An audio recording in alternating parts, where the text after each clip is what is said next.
Would you all please stand and join me in the pledge? I Pledge allegiance to the flag of the United States of America and to the republic for which it stands, one nation, under God, indivisible, with liberty and justice for all. Thank you all for coming. At this time, do we have any comments from the audience on non-agenda items? Okay, seeing none, what I'd like to do at this time is I'd like to add something to the agenda. Gary, would you address that, please?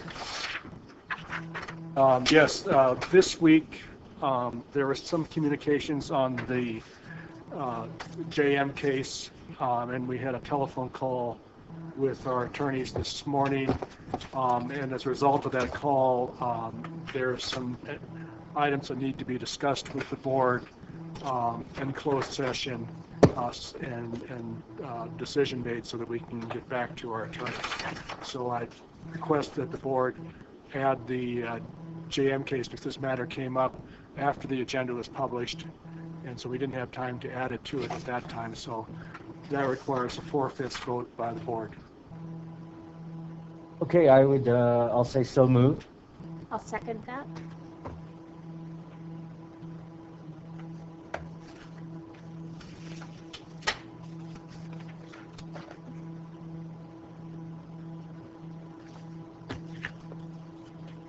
Question on a consent.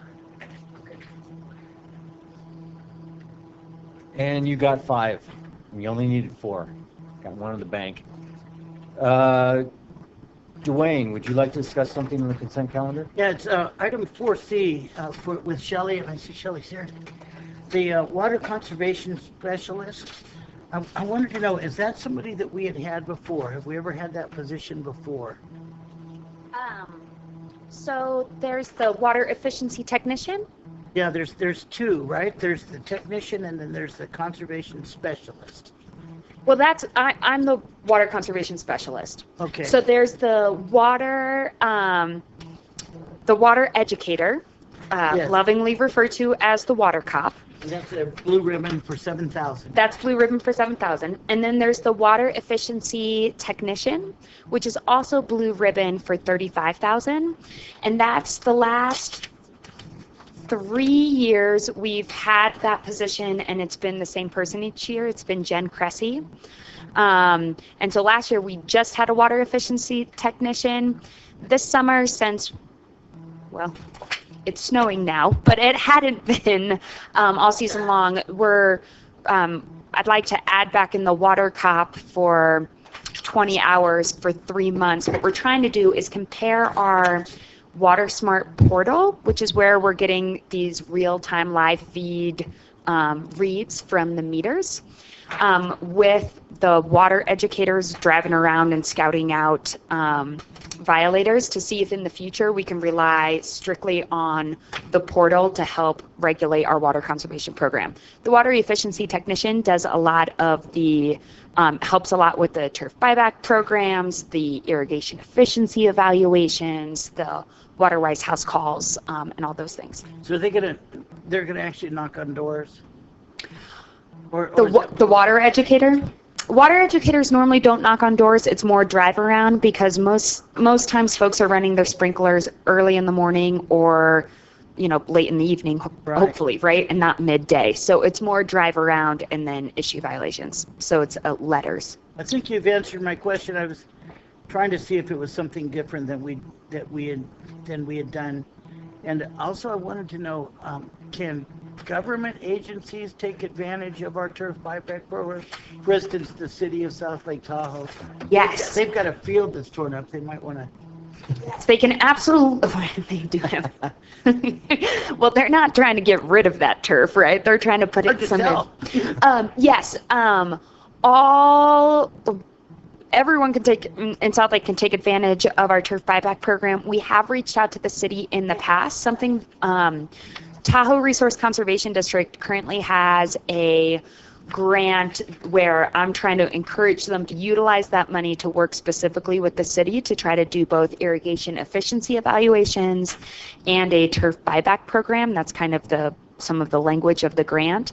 So I'm hoping that the staff we're able to hire on again this year is really versed in irrigation efficiency because a lot of times it's just meeting with the school districts or the city to tweak their irrigation cycles for a big savings, you know, to turn it on with their landscape folks, with their maintenance folks, and sometimes that little piece of education can make a big difference for water savings. But yeah, school districts have taken advantage of the turf buyback program as well as the city. And one last question, it's probably not really in your wheelhouse, but do you know how much money it's actually cost us to have the conservation program, our water savings, how much our customers have actually reduced, and how much money it actually cost us in rates?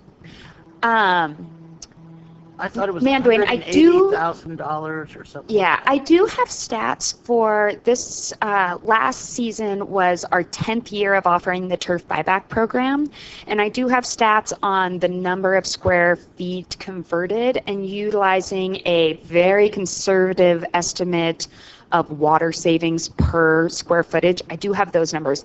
Not in front of me, but I'm happy to share those with you after the fact. Okay. I appreciate it. I just wanted to make sure I understood what we were doing.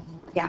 Years ago, Ross Johnson looked at when we had a water conservation person and when we didn't. And the difference was, and that was what was coming into the plan, not so much from Lawrence, but that having the water conservation specialist more than paid for the position. And that's what I'm looking at, for instance, with grants.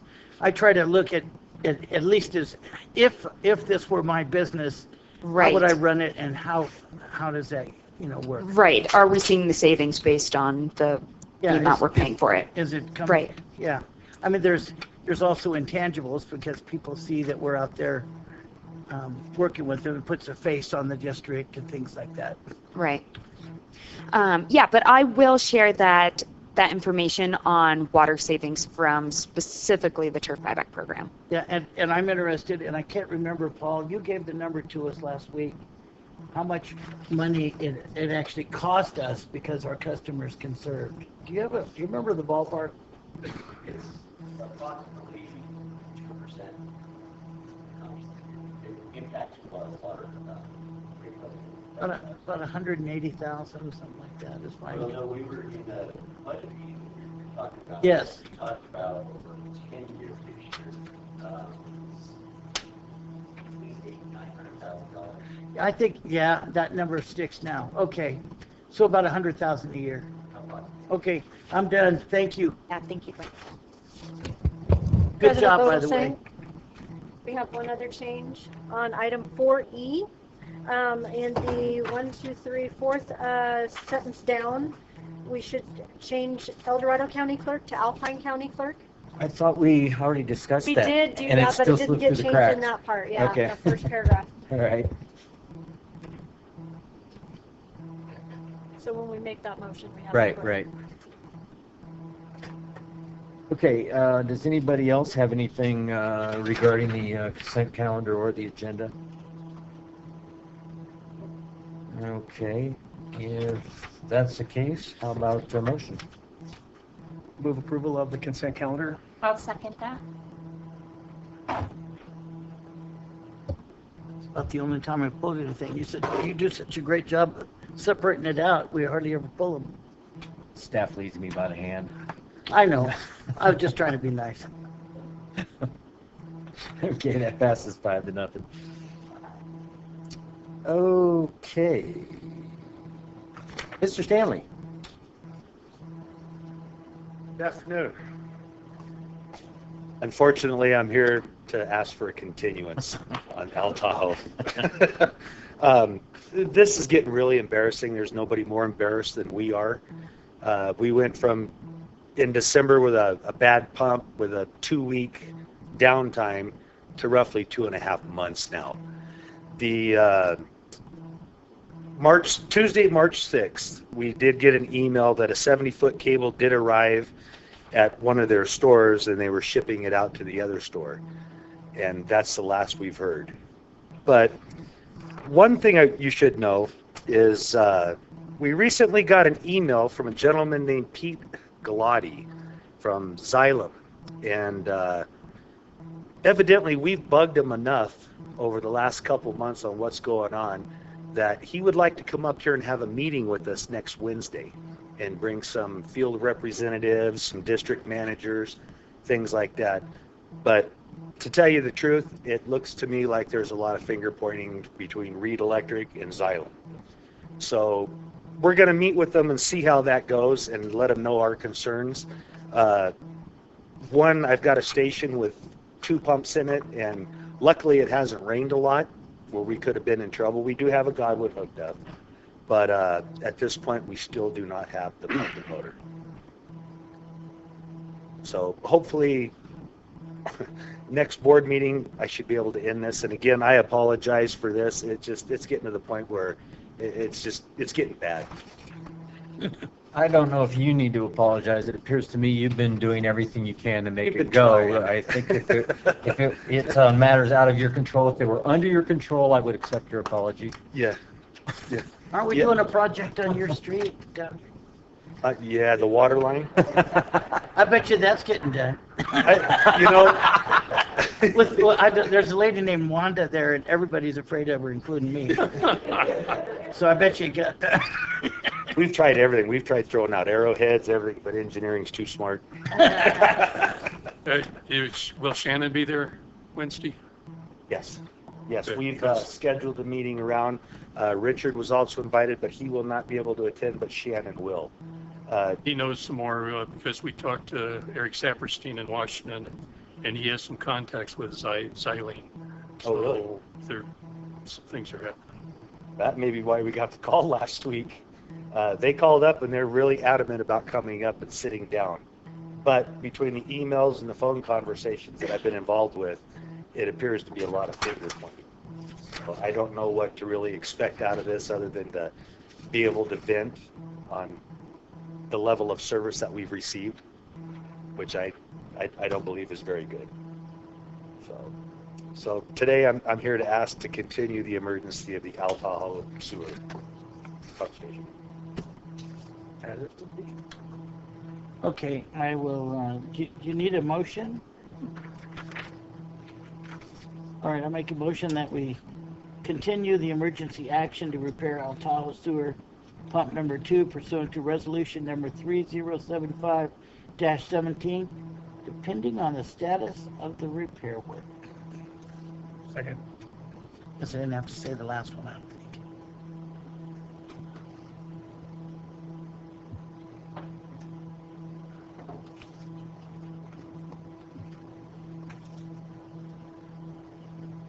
Okay, thanks, Chris. Thank you. That's 5-0.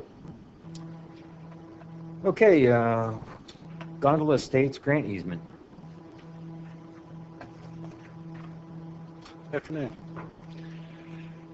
Today, I am here to ask the board to authorize the grant of easement for the Gondola Vista Estates subdivision. Currently, we have an existing easement across this piece of property, and it conflicted with the project details, and so we are, in exchange for the easement that we have, they are giving us another easement. It is actually going to be a paved road that goes through the subdivision that goes onto another piece of property up to our state line tank. They're going to maintain this road and maintenance it and everything else. So this will be the first, and also this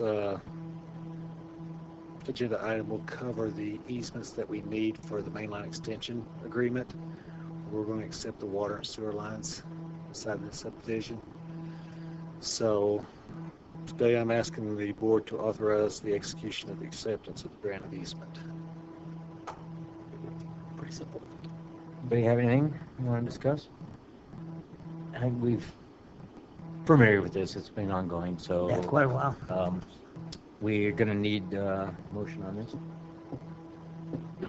I'll move that we authorize execution of an acceptance of a grant easement from Gondola Vista Development Company LLC for access to new sewer and water mains to be dedicated to the district and for access to the district's state line water tanks located on an adjacent property.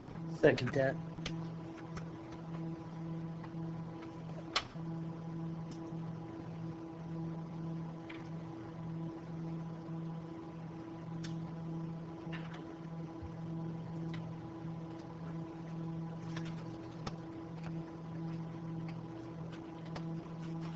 Okay, that passes 5-0, and there's a part B to this, right? Part B to Or I should this. say part C in the agenda. Just one comment on the grant of easement. The attachment that was on the one you approved has been slightly modified to include a turnaround at the east end, and so that's on the one that I think Tim has in his hands right now. Just wanted to make sure you're aware that that easement description was modified slightly. And then on the next agenda item is actually the main line extension itself for the same project, where there's going to be 660 feet of 8-inch water main and approximately 550 feet of 6-inch sewer main. Asking to enter into a mainline extension agreement, and once we get that agreement, or once the project is completed, I'll be back to the board for the dedication of this mainline extension. Yeah, this one was done a little bit slightly different. Normally this would have been executed prior to construction of the facilities. The decision there was a change in the developer, I think you know, and then at some point the developer decided he wanted the district to have those facilities rather than being their own private facilities and taken care of. And I think there was a benefit to the district on the water line. You were able to loop your water line.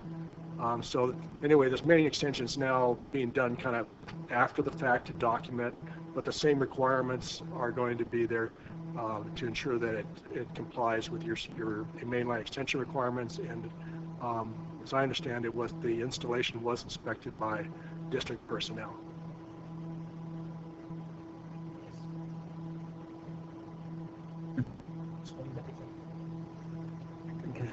I understand. Anybody, any further questions? Not for me. All right, I move that we authorize the execution of a sewer and water main extension agreement with Gondola Vista Development Company, LLC for sewer and water service to the Gondola Estates project located in the city of South Lake Tahoe, County of El Dorado, State of California, commonly known as Assessor's Parcel numbers 29441-21 and 29441-15. I'll second that.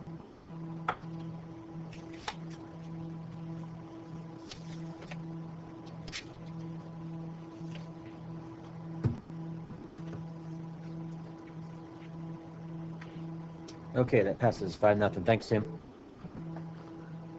Trevor, water meter installation.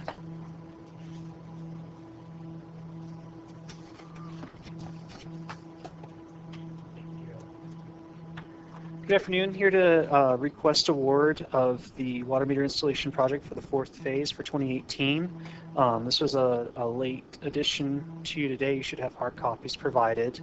We received bids last Tuesday afternoon, and the agenda items were due on Wednesday, so it's a quick turnaround. And we wanted to wait through the bid protest period to make sure we didn't have anything come up.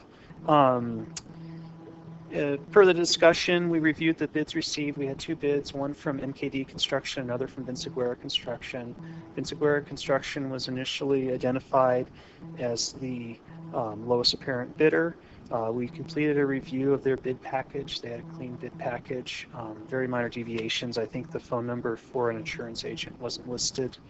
And one thing we did note that's noted in the updated agenda item is we did notice a mathematical unbalancing of the bid. We completed a review of that. We did not find it to be a material unbalancing. That means that even with the $1 line items for items 11 through 18, we don't foresee the contract costing the district additional money. We did not see it as front loading to the contractor, meaning there'd be additional monies paid up front, which wouldn't be beneficial to the district or fair to other bidders. So again, we found it, while mathematically unbalanced, it was not materially unbalanced, which means it's fine to award. And again, we did not see any issues with it potentially costing additional for the district.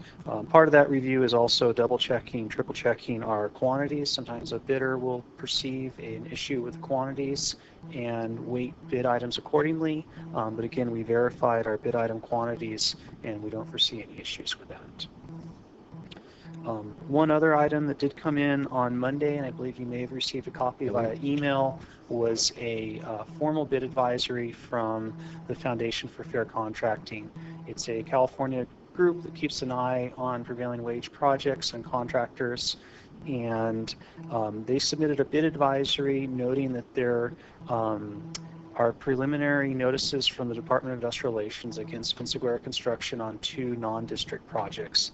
These are projects from outside of the district. One alleges a ratio issue with apprentices in El Dorado County, and throughout Northern California it's generally a 5-to-1, so if you had 5 journeymen you need 1 apprentice. And there's a requirement that you initially contact a union hall for that call out. They're alleging that Vinciguerra may have failed to do that. On a second project, they're alleging characterization of the workers or work completed, and both of those items are preliminary. They've just been filed. They're within a 60-day review period. Even if both of the alleged penalties were to hold, it would not impact Vinciguerra's responsibility or their ability to contract on public works projects. So we did not see that as an issue of responsibility as alleged by the FFC. We provided a letter back to the FFC on Tuesday, noting our determination and also noting that the FFC does not have standing as a potential protester to this bid because they did not bid on the project. We have not heard back from them. We received a copy of that letter as well. Yes, and we provided one by email. It's also included, I think it's the last page of your updated board item for this afternoon. Yeah, Trevor, were you here? I wasn't sure if you were on board yet when we had an issue with Thomas Hain and them, and I thought that was part of the deal with union versus non-union. So that was actually my first first round with the meter projects. I got to experience that. The biggest outcome from that was there was a discrepancy in terms of which prevailing wage applied to a project. I think John Teal led the charge on that in conjunction with Gary, and we actually contacted the DIR, and the biggest outcome thing to keep in mind is that a given work item can be covered by different labor agreements or different work agreements, and that was a confirmation that we received back from the DIR, the Department of Industrial Relations, which oversees these things, was that while the particular work item may have been identified in one union agreement, it was also in another labor agreement, and they're not mutually exclusive. Both agreements could apply to one item of work.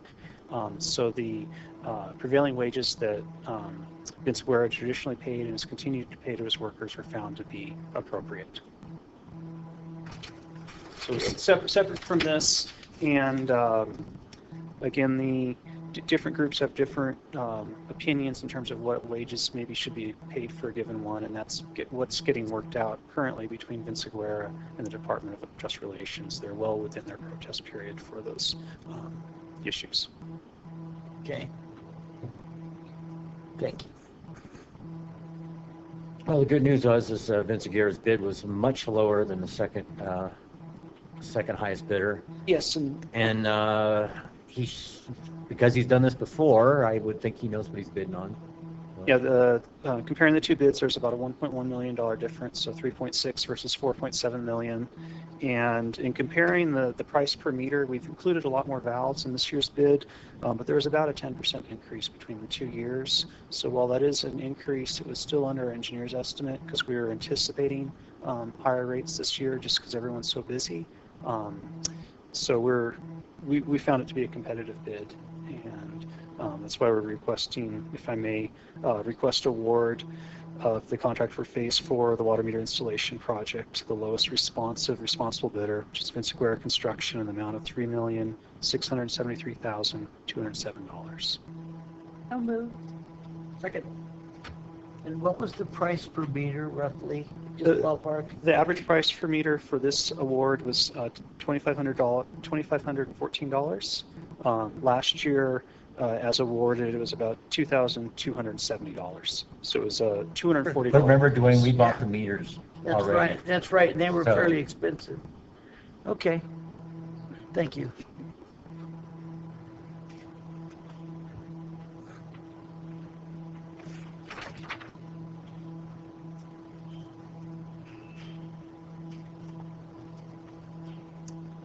And that passes 5-0. Thanks, Trevor. Thank you. Okay, let's talk about telephones.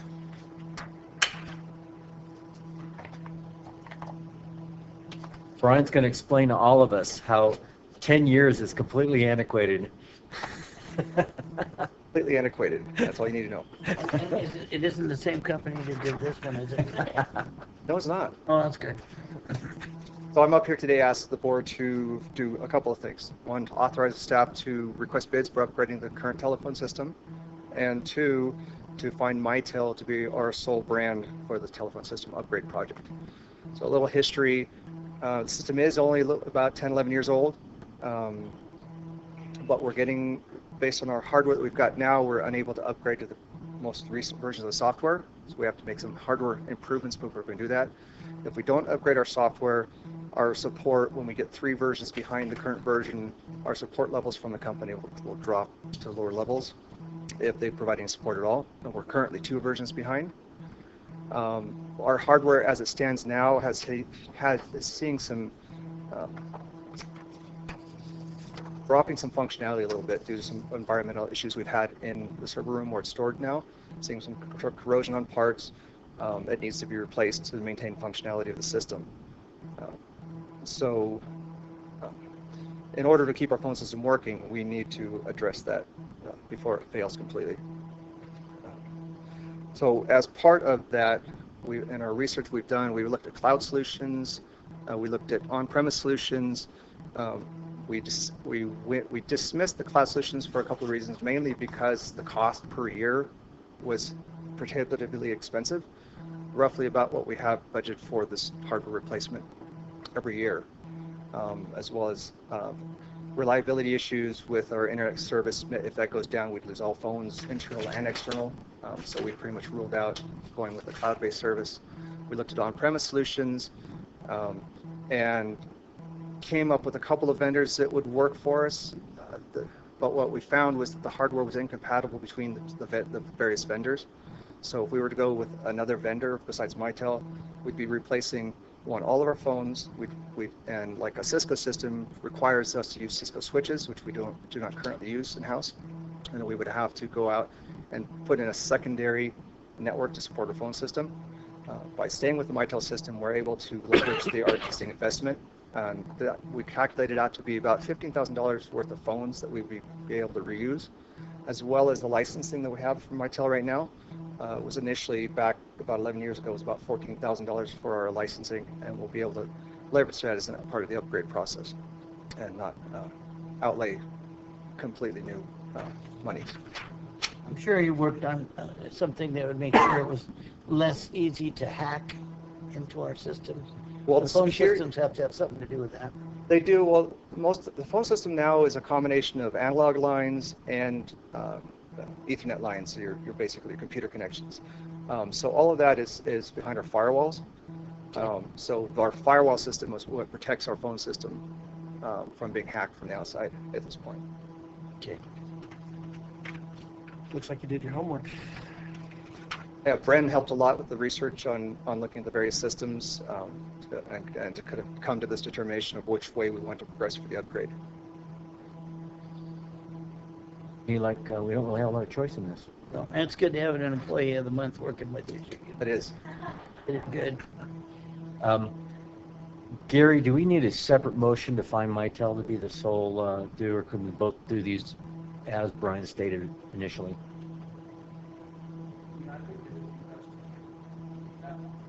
Okay. Anybody want to give that a shot? We're going to find Yeah, So- we're going to go to number 2 on a separate motion first. Okay, I move that we find Mitel to be the sole brand for the district's telephone system upgrade project. I'll second that.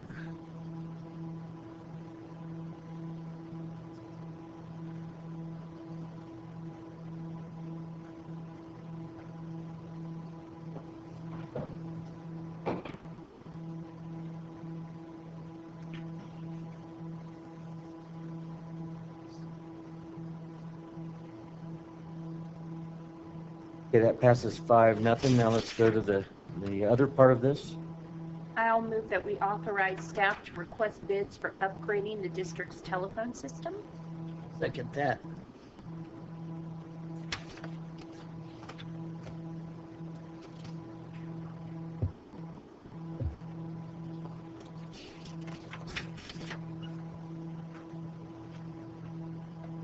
And that passes 5-0. Thanks, Brian. All right, thank you. Payment of claims. I'll move approval of payment of claims in the amount of $1,589,785.54. I'll second.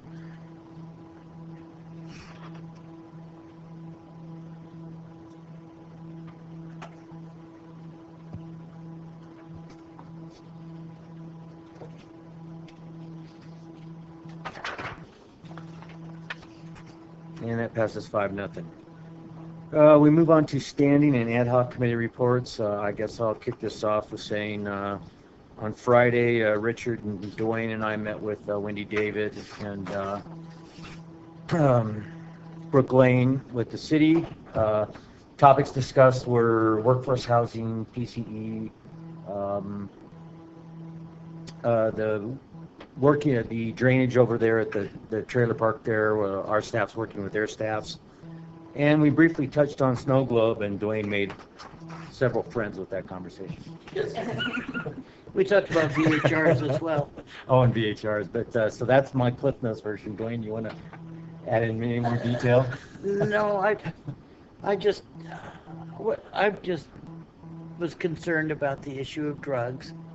You know, I don't think that our city, you know, their motto says that they're going to reflect the beautiful lake or something like where we live, and sponsoring a program where the music and everything is designed around a certain class of drugs doesn't, as a citizen and as a father, doesn't fit with me. So I told them, and it went. There was a little pushback.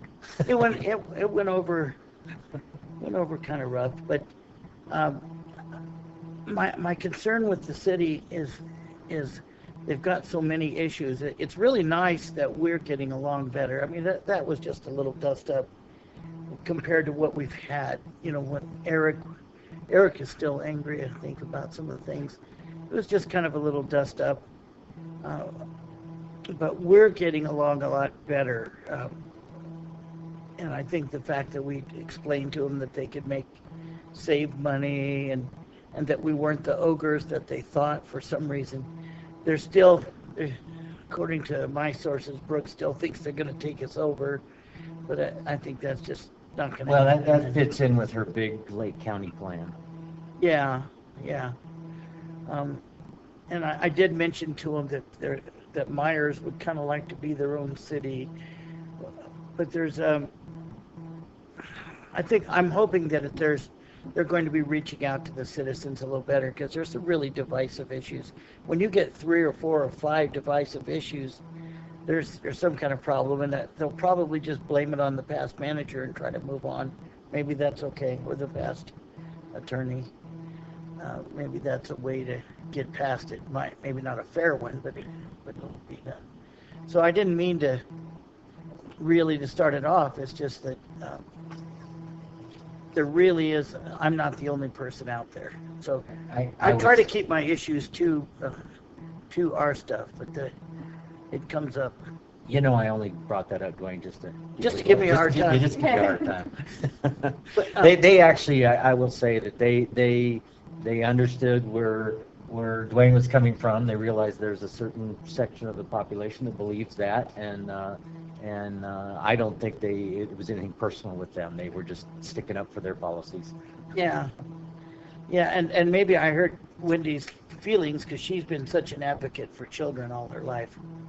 You know, her credentials are pretty good in that regard, and I believe she's got good intentions. But I also think that the city is in much worse financial shape than we think they are.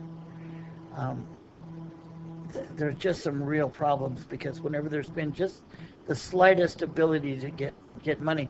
For instance, Brooke mentioned that the city might, if we allowed them to use our sewer units, if we allowed them to transfer them, that they might sell them to make money, when our intention was not that. It was that in the instance of affordable housing. So we'll probably, I mean, I guess it doesn't matter if we sell them and people can transfer them, because we'll start getting money on a quarterly basis, which is good.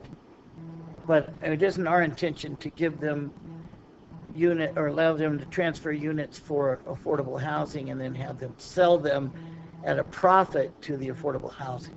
Although we really can't. It wasn't our intention. We really can't control it, though. We can allow the transfer at no cost to either party to us. But if since it's their sewer units that they're transferring, if they want to charge the developer or the project, they can do that. I mean, and if you remember in the old transfer ordinance, there was a charge. There was a portion of the total cost of a sewer unit was due to the district. Well, I think what we're doing, we're saying we're going to waive that, for our benefit. But if there's a black market of sewer units out there, it's like, we can't. And I think say no, you can't do Kind that. of defeats our whole intentions. But it doesn't defeat our own intention. I think make them they'll use come units around. cheaper. I think they'll come around. It's just, my point is that I think they're really broke and kind of rushing towards a precipice, and they're looking for just dollars everywhere they can find them. I don't think paying somebody $300,000 to leave is a good thing.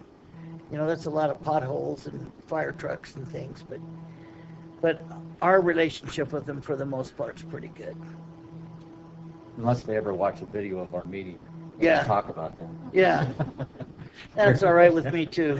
I'll take it. Yeah, I think, to solve that problem, if they're going to be used for, say, some sort of qualified housing, workforce or low income, you could probably require the sewer units to be transferred back to district at no cost, and the district would reissue those for those projects that they qualified. Yeah, That would prevent someone from trying to profit off this. I was going to say, or we could limit it to a one-time transfer unless approved by the district. So in other words, we transfer it to the city, they couldn't transfer it anywhere else, Yeah, so I think there's ways to control that. Yeah, I was surprised she brought it up, but it's more of an indication of just how hard things are. And I don't know what they're going to do. There's so many governments that are in that kind of problems right now with the PERS issue and just ongoing wages. I'm way for getting more firemen and police, but there's so many that are up in the $200,000 range with pay. There's like 50, maybe 80 employees that are up in the $200,000 range. Just pretty much. That'll eat you alive, especially when you're paying all their benefits and everything. But I think that's the issue. But I want to compliment you, Richard, for always having a good set of things for us to talk about. Sometimes I'm not sure what we should talk about, and you find them. And Randy always plays the good guy. And when he really agrees balance with Dwayne me, out. when he really agrees with I do have to say that one time I went, they were like, are you going to be coming all the time? well, maybe it's good to keep them on their toes. I had to tell them sadly no. That's Speaking right. of coming out of that meeting about them looking for money, at the very end of the meeting, the Brooke had copies made of a communications study that the city had just completed on their two-way radio system that's essential for their police and fire, and it also their public works ties in. With the idea being, obviously, the report indicated that their system is 19th century, totally useless, and that everybody is basically reverted to just using cell phones for communication. And with the idea being, when she handed us this report, is that maybe this new communication system that the city would set up would be a South Shore communication system, i.e., she mentioned that Barton Hospital and the district could help pay for it. So I think that that's another indication. Well, we've taken, that we've had a couple copies, and I glanced through it, and I gave it to Paul, and Chris and some of our other staff are going to look at it to see potentially what kind of overlap what they're talking about might have with, because we have a communication study ongoing for our SCADA system, our, all our controls and alarms. And our service area that we're looking at is reaching out to Fallen Leaf Lake, at the south end of Christmas Valley and all the way out to Alpine County. So it's actually a bigger system and bigger area than their system. So, if there's any potential of overlap there, is what I told the staff. Let's look at this and see. Otherwise, I think we're talking about being on different bandwidths and everything else. And the other thing that comes in my mind is potentially if we're putting up towers in a number of locations to improve our communication. Could we? We've been looking. AT&T and Verizon's approached us. I mean, could we rent or lease space on some of our towers for their system? And the reason why I say that is because our system is bigger in terms of area. So, because they part of their communication study is showing their little attempts to improve communication. It wasn't a coat hanger, but it was some little tower stuck up on the roof, and it was clearly way below the tree line, going to be totally ineffective for communication. Their report really basically said their system is just junk. It was junk, yeah. And we had talked about the concept of us possibly being included in their system in some way so that it would be integrated. I don't know if that's feasible or not, but it's something to think about. So anyway, it would kind of make sense if that were possible. Everybody on the South Shore ought to be able to talk to each other in the case of an emergency. Right now, nobody can. And I explained to them not too long ago that the Douglas County's emergency services person and El Dorado County's had never met. They didn't even have each other's phone numbers. So those kind of things, and who's going to be in charge is important. But having, I could see, I'm not really for paying all their bills, but it makes sense to me that Barton and SDPD and the Highway Patrol and the police and the sheriffs and the city and the county, we all ought to be able to talk to each other in case of an emergency. It could save lives and save our town in the event of a fire. So if that's possible, it's worth looking at. But like I said, I don't want to pay all their bills. Well, that's why I brought up that when we were having that discussion is that we've approached in terms of emergency communication, because our communication system we're looking at is a 24/7, 365. It's all the time, bring signals in, being able to send control signals back out.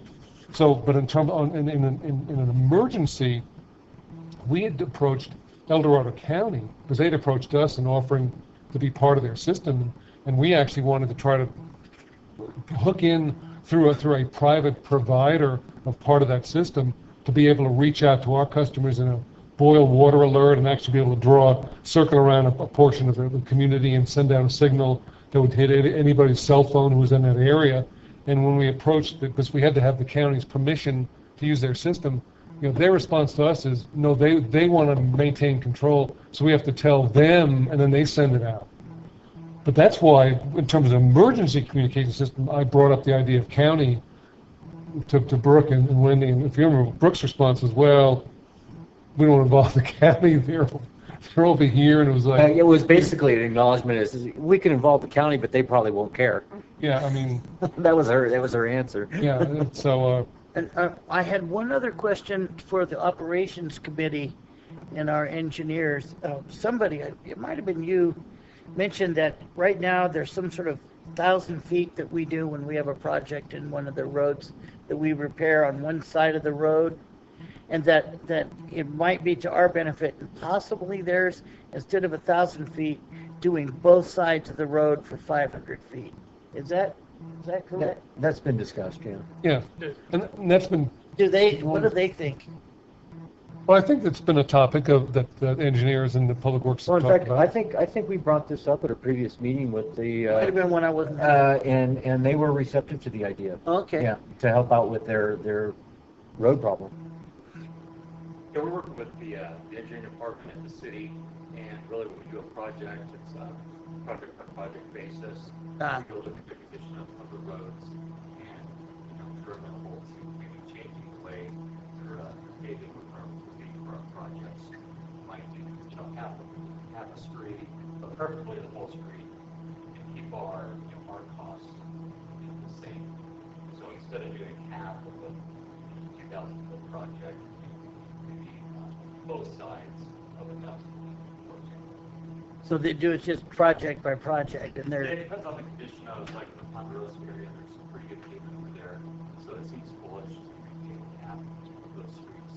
But there's part of that project that's not so good that it makes sense to pave both sides. So really we're working directly with the department in terms of the extent of the paving, and we actually appreciate the meetings that you have all had to help pave the way for that process. Yeah, and it has, there's a bell curve to disagreements that I expected we would have. At first there was, it kind of rose and kind of a crescendo, and then it sort of mellows out. And I think some of the results of what you're saying and what Chris has been saying, that they're seeing better results at the staff level because they're getting a signal from the top to work together with us. Because we were the enemy for a long time, and it just makes no sense. Well, we had that problem on the State Street where we actually changed our schedule and moved it up for putting in water meters because we were going to pave at the same time that they were going to pave. And now, then they didn't have the money to pave, so now half of each street in the State Street area and Tahoe Keys got nice paving on one side of the street, and the other side it's all cracked. Jim, we brought that exact scenario up in one of our early meetings with the city manager and the city council. They were completely unaware that was what had happened. That's what they said. So in other words, their staff. Part of that communication system. Well, yeah. In other words, their staff was telling them a different version on who changed their plans and what. So this is something that I think that will be avoided if we continue meeting with the city monthly. Yeah, and the idea of the communication system in the community makes sense to me. Well, one thing is having communications with the public. It'd be nice if we had a radio station that was on the air when we have emergencies. I mean, a lot of times they're just on robots over there, and there's nobody there to. At KTHO, that's true. They don't have. And KOWL also. I have to. They're all automated. Yeah, a lot of times they're just dead air there. They don't have anything going out. I mean, they're broadcasting, but they're not broadcasting. I think that's why the move is going towards cell phone notifications, because I don't know if the younger generation even knows what AM radio is. Well, but then we have a lot of people. We have a lot of people in town that wouldn't be on that notification of for contacts. And I don't know what this Twitter is thing with hash browns and all that. I don't get it. I don't understand what they're talking about. You say this stuff on purpose, don't you? Yeah. You're catching on. I'm not so dumb as I look. I'm a little dumber. The other thing that was talked about at the ad hoc committee meeting was the PCE issue in Lahontan. And so I had an opportunity, or previously already set up with have lunch with Patty Coimagen and Doug Smith from Lahontan, and I gave them the ad hoc committee meeting schedule, and it looks like they'll be able to attend the meeting in May to come and talk to us about the PCE and their schedule and the work plan and why it's taking so long. And it looked like she was still willing to come after I told her who was actually on the committee. But she wrote down you guys' names. Yeah. Well, she didn't say, get horrified look and say no after that. Actually, that was a good idea that came out of our last meeting. We thought, well, instead of pressuring them in front of the public where they're worried about saving face or looking bad, get them to one of our private meetings and maybe we can get a little bit more open and frank discussion. So I'm glad they accepted on that. And that is one thing we talked about with Wendy and Brooke, is that if we have another public meeting, that we expect them to be more strident in their questions and not leave us out there to do the heavy lifting. I've been worried about that all along. Yeah. As you know, I don't intentionally want to pick a fight with anyone.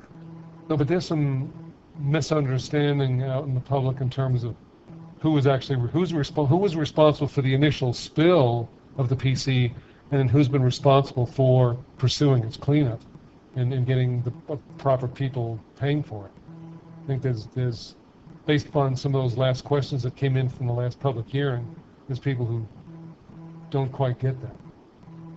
They did not. I was not happy. Okay. Anything else on that? Any other standing or ad hoc committee reports?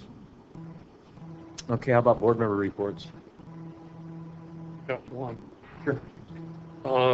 2 weeks ago, Shannon and I were in Washington with the delegations from the CASA and the Aqua Group to do some getting briefed on issues and then going and doing some lobbying. A lot of times Shannon and I were together, but there were times where, and for the most part, I went with the CASA group and Shannon went with the Aqua Group. If you got his little one-page report, I suggest you read it. He had some good thoughts.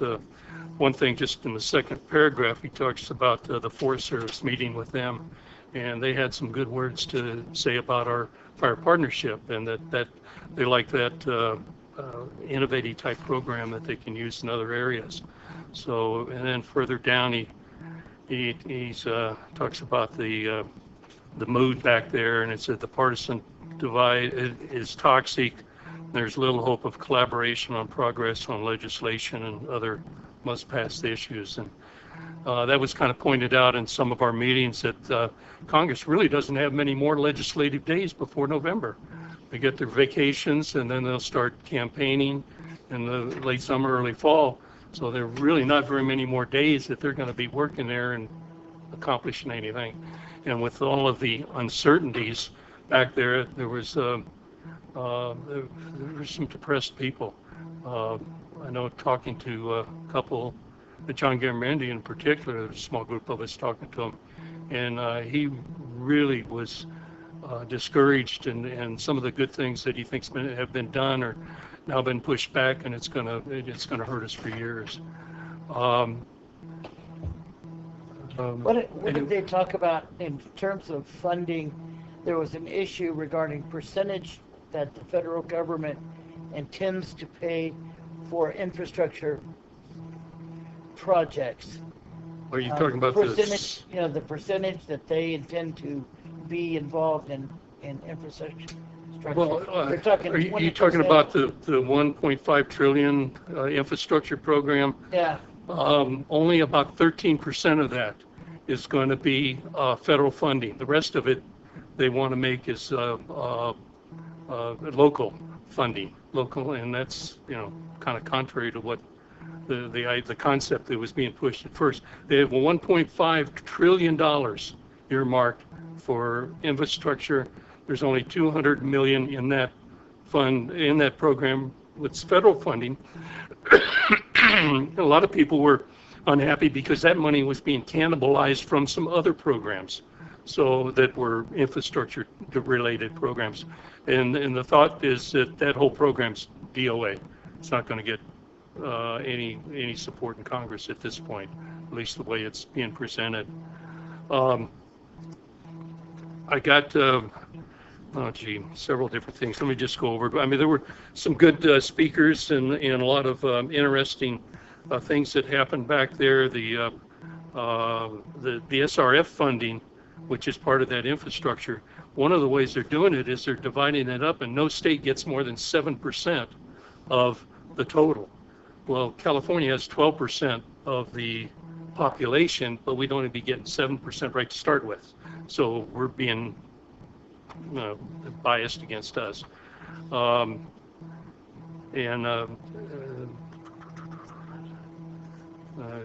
There was some people from EPA talking about what is some of their programs. I think a lot of it was they're continuing to work on some things, but they've been slowed down. And one of them, a woman talked about a program that they're looking at is nutrient reduction, which essentially relates removal of nitrates and phosphates, which we did here and abandoned because of the costs. And I got to talk to her a little bit and told her that we had the most advanced treatment plant in the world at one point. We had to abandon it because of costs, and she was interested in that, so I'm going to send her some information. Then in the afternoons, as I said, Shannon went with Aqua and I went with the CASA group. CASA really had three things that they were talking about, or goals that they'd like to see. One is to modernize the NPDES permit process. Currently it's a 5-year program. They'd like to extend it to 10 or even 15 years, just because there are a lot of projects that take more than 5 years just to get built. And plus the permitting process is taking so long, can take years to start with, even to get to approval in the first place. So that and the streamlining was another issue they'd like to see taken care of, because they're all of the federal agencies, EPA, Fish and Game, the Corps of Engineers, and others that have to go through it, but they're not really coordinated in their efforts. Some of them you have to do one before the other, and they'd like to see that change. And then they'd like to see, and I don't think this is, well, they didn't get much support for it, is to improve the financial assistance through the SRF fund, which over the next 20 years, they had a figure of $650 billion that's going to need to be spent on water treatment plants. And some people think it can be a lot more than that. It could be $1 trillion right there, just of upgrading treatment plants. The Aqua Group, their goals, and they went out in groups. Each one of our groups were rather small, so we would have different things. The goals of the Aqua legislation groups were, one, first they wanted to bring everybody up to date on the conditions and the drought conditions out here. Well, since they were there, we've gotten a lot of snow, so we're catching up.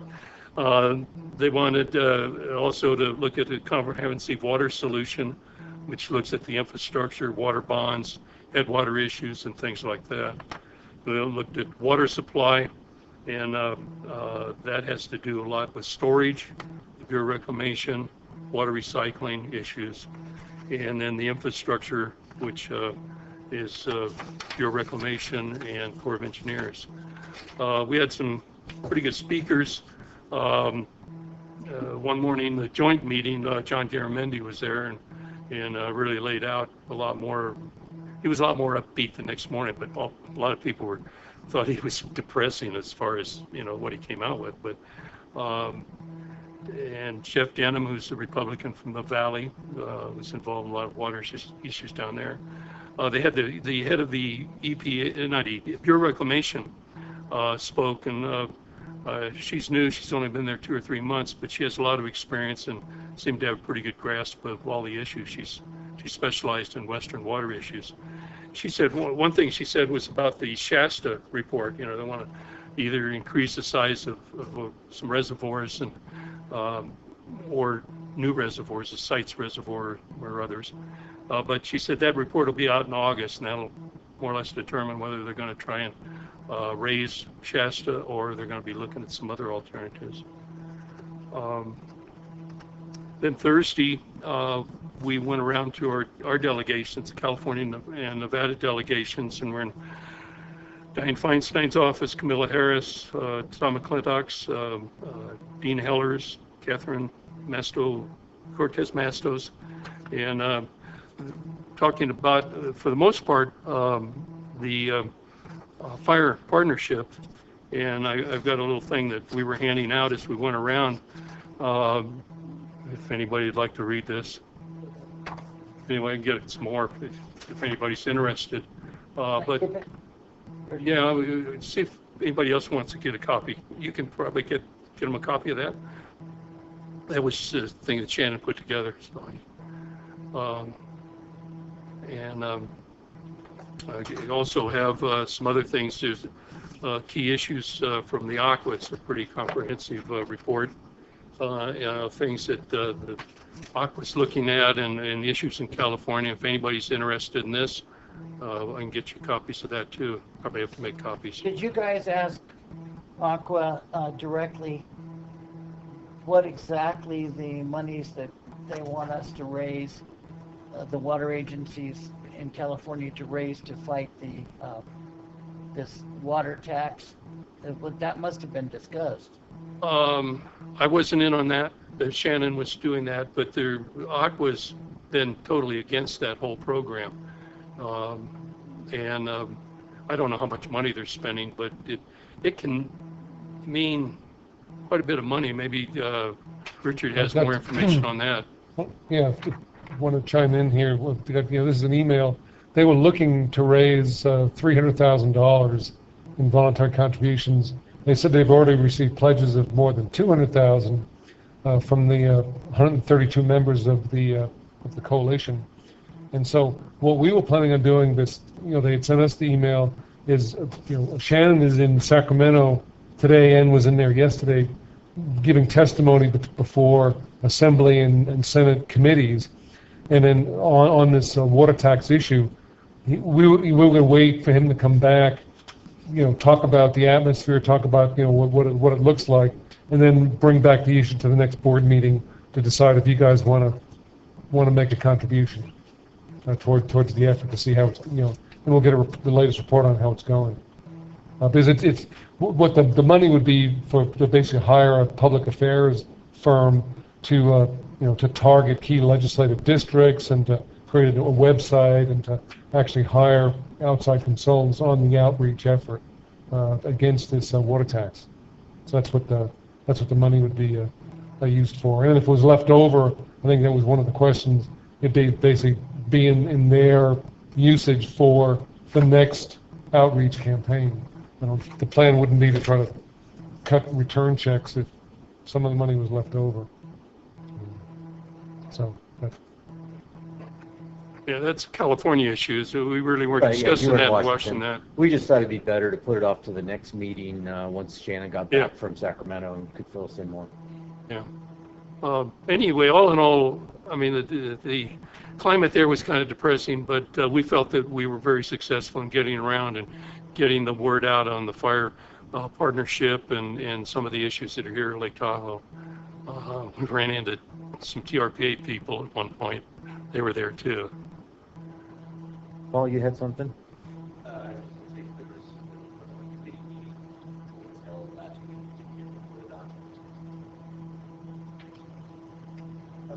Finance Committee.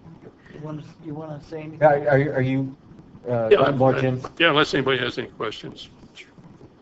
Okay. That's right. There was a standing committee that didn't get reported on. That's right. Well, you got to get to the workshop. So I got briefed on it by Paul, but see what you guys think of it.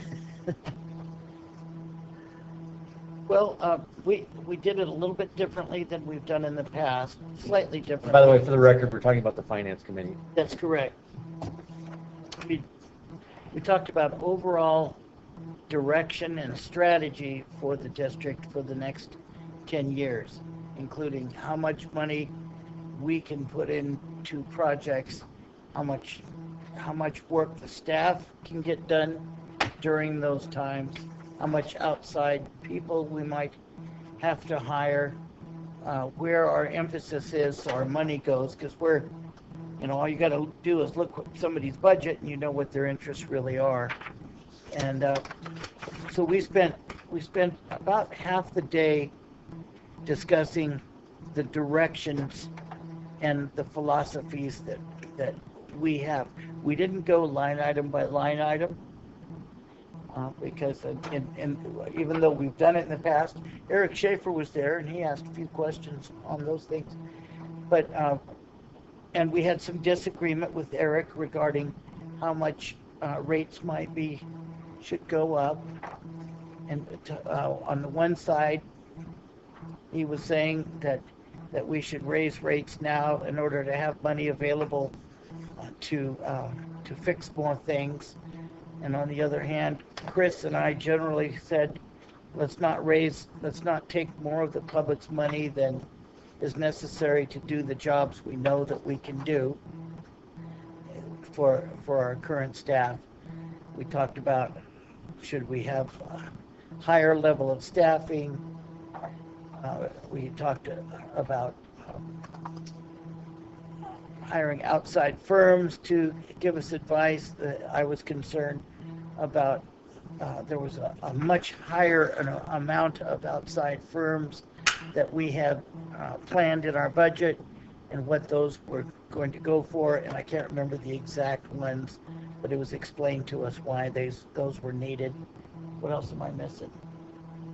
Well, to hit the main points, we discussed the current 218, and I think Dwayne and I agree that we're not going to be in favor of changing the current 218 I think Richard and Paul agreed with us on that, maybe because we gave the public an assurance that we needed this money to replace the water meters or install them, and so we're going to stick with what we have. The second point that we discussed was, when the 218 ends, we have an option of going with a gap year, where, so to speak, where we don't change the rates, or we start working on a future 218. I think Dwayne and I both agree that we like the longer term, and I think staff likes it as well, but I'll let them speak to that themselves.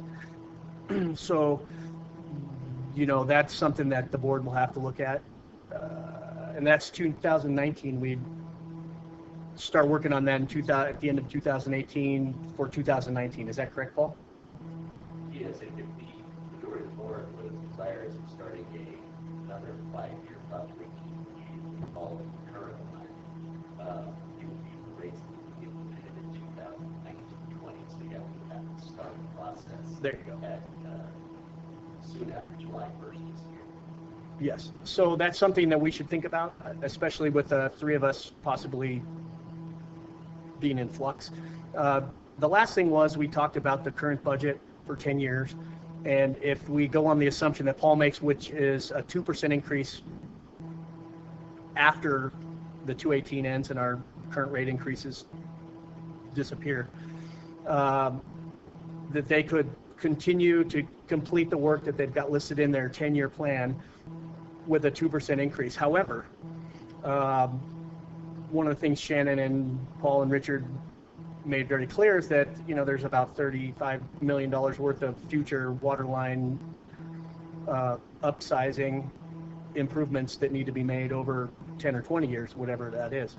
And so if you just stuck with a 2% increase, it probably would be insufficient over the long term. So we talked about moderate increases in a future 218 that would cover most of those, if not all of those. It doesn't cover all the unforeseen things that we have, but we've been able to finance those fairly well. And for instance, if we were to go with a 4%, that would be better than the 2% that they've had to put in the future budgets. But that's a future subject for us to discuss, maybe at the workshop or. Yeah, we talked about what the staff thought about that, and the others we talked about making a 5-year plan when we don't quite have the information of what we're trying to find out about the system.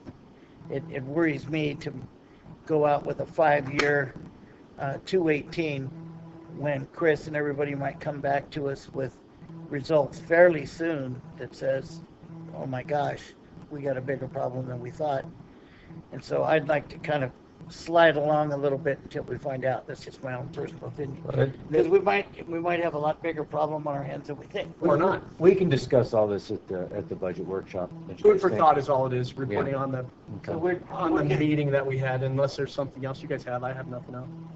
No, just a reminder what Randy said. So yeah, the whole board will meet next Tuesday at 2 o'clock.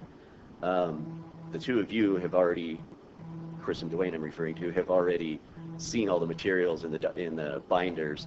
For the rest of you, if you could please, before that meeting, at least go through the budget message, which is at the very beginning, and then the tab right after that, which says supplemental information. Those two sections right there will give you the background on the budget that you need before the presentation. Yeah. What Dwayne was actually talking about is that Chris is going to run the cameras through the entire sewer line Yeah, it's system an assessment. to give him a good estimation of what he thinks is going. And like Richard said, a lot of them are in very good shape. Some of them are in poor shape. And they're kind of assembling that information. On the sewer side, the water side's a little more clearly defined because we know what is undersized and we know what's out there. Yes. So, yeah, That's a good point. the sewer side, they'll probably, Shannon's already formulating a method to where it's obviously he can't TV everything in that amount of time, but he can TV what would give us a representative sample so that we can extrapolate that into what our probable costs are. Yes, and the key is that he'll have that mostly done by October, he said, if not completed. But if we want to institute another 218, we would start working on that this summer. And that's the other thing, but we'll talk about this in the budget. 218s are just that. I mean, we could always do another 218 if it was insufficient, and we can always go less than what the 218 allows. So there is flexibility on that. Yeah, yeah. Mm-hmm. And we could do another 218 this year. Was that even considered as an alternative? No, not even in consideration. We can talk about that at the budget meeting now. Well, that's what Chris talked about 4 or 5 minutes ago, about the committing to the public and then doing what you said you were going to do with the public in terms of building trust and that they can count on it. Yeah, and we're all pretty much that's what he was referring to, is changing year 5 of the current Prop 218. So it actually was discussed. Okay. Dwayne, did you have a board member report? No, just a tiny one. I had an idea, if I was watching something about the wall that might be built with Mexico, and it occurred to me, or along their border, but I thought, if they're going to build it, why not make it a electric grid, a solar electric grid, so that we get some use out of it from that. I think I've read of people have already proposed that or one of these floated days, that idea. I'm going to have an original idea. You just wait and see. And then better than that, I'm going to remember it. Isn't that interesting? Yeah. It would have to be sloped though. So get the sun. They sloped their way though, so they couldn't get over. Yeah. And it could be an electric wall. Then they could shock them. Yeah. They can only come over at night. Okay. All right. We're not getting off topic here, are we? Go into the sun at night. Is anybody else got anything on board member reports before we move on to the general manager report? Okay. Eldorado County's first, yeah. So Richard and I went yesterday. Yeah. And they're in their new location. They seem to be getting settled. And Ken Payne and Supervisor Bearcamp and Supervisor Ranelli went to Washington, D.C. as well. See them? And I don't know, I mean, we both kind of got the impression they were a little bit more upbeat than their experiences were. But that's going to say what they went and talked to the Bureau of Reclamation. About two specific the water rights projects. Yeah. So, but they also went to DC as well. It depends which party you're in, really. It honestly does. If you're on one side, the world is coming to an end, and the other's your bright new day. Well, I wouldn't say bright new day, but they... I think they felt like they accomplished something on their projects, but they didn't talk about infrastructure programs in general. They were specific. So they indicated that they were planning on attending the Aqua Spring Conference as well, and that's why we were talking about the May Eldorado County Water Agency meeting, because it falls right in the middle of that spring conference, Aqua Spring Conference out here in California. So that's why they were concerned about getting a head count to see if there was going to be a quorum. And then the other things that happened, just a couple of things to note at the meeting. Ken Payne, has his, they revised and tweaked his 5-year contract officially, so that he's got that. So he's there for the next 5 years, including a period of training his successor, which is kind of built into what their expectations are. And then they spent a lot of time on their West Slope stormwater plan, which is really, they acknowledged at the beginning, was catching up to what's happened in the Tahoe Basin through the TRPA EIP. They now have a whole series of stormwater projects from the various agencies all compiled, and they'll be putting that into their integrated regional water management plan. So that's what the major presentation was at the meeting. So anything else? And they do not have an April meeting. I think it conflicts with the supervisor's budget workshops and stuff. So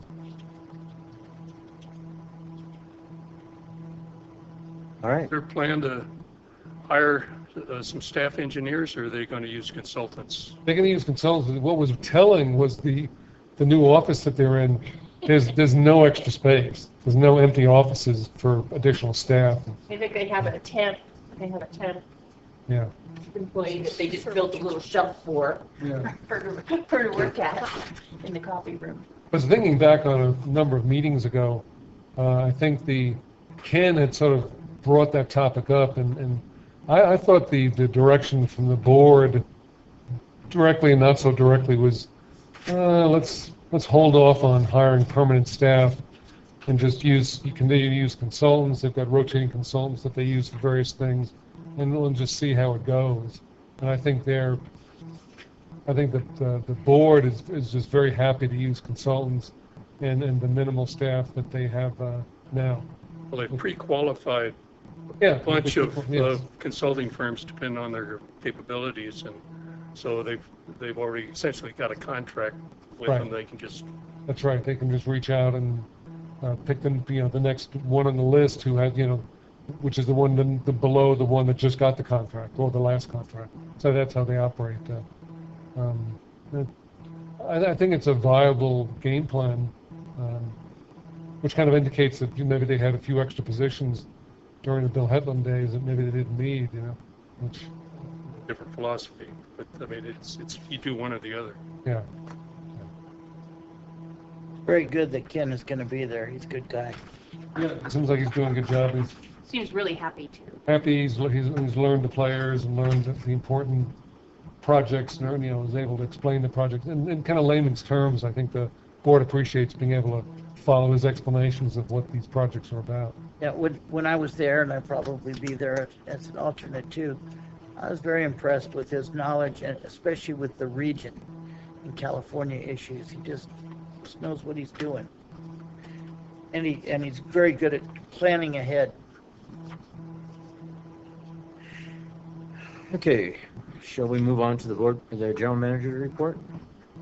Sure. So what you have there is some information from the Tahoe Prosperity Center. Heidi Drum put it together, and it came up. Was originally talked about at the last workforce housing meeting we went to in terms of kind of a coordinator or position. The city said, well, it would probably be appropriate to be a city staffer, but they didn't have the money. And then I guess they focused in on looking at hiring a consultant, the Prosperity Center. And so that was also mentioned at the AD-HOC committee meeting, was that the city has ponied up $10,000 to pay for this. I think it was at Barton in the community college of putting $5,000. And I guess if you read the information there, they're shooting for $100,000 for this year and $100,000 for next year to pay for this housing coordinator, a consultant to kind of run the program and spearhead hopefully a lot of all these efforts that are being gathered by the community to expand workforce and low-income housing. And so they are asking the district to consider making a contribution. And you can kind of read the thing, but there was an indication that maybe one of our current board members had suggested that maybe we could consider it, and I guess that's, shall we say, a slight misrepresentation of conversations had. But anyway, it's still when Randy said that, he kind of questioned. I think he called it right in the meeting. He said, "Doesn't sound like Chris." Anyway, but anyway, it's a kind of it's a political decision at this point whether you want to consider making a contribution or not, or to think about it or consider it, see what goes on in the future. It's open for a kind of a brief some comments and thoughts. Well, in the past, actually, the city housing development person, I think, was Nancy Carey, who actually did a very good job. From what I had heard,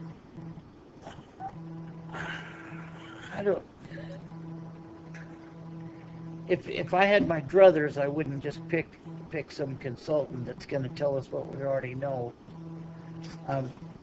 You know, Randy and I talked a little bit to him about, you know, the basics are getting the initial costs low in terms of finding a piece of property that the city owns or somebody else owns that can be donated, everybody cutting or reducing their fees to nothing, getting the regulations out of the way, finding an innovative builder, and away you go. It's not rocket science, but so I got to think about it, because I just hate spending all that money on consultants when it seems like somebody ought to already be doing that job. I had a question on this. They talked about something that said that they're not going to do anything with motels or something. What did it say? Yeah. Yeah, so I'm with that. So I think they want something like $10,000 from us, right? Regarding the donation, I'll just say what I told Brooke and Wendy at our meeting. My initial thought is our contribution is going to be our working with these projects as they come up by amending our ordinances so that things can be transferred, by what we've already done with reducing the capacity charges. And I just don't think it's the position of a utility district to get involved with this financially. You guys can try to talk me out of that if you want.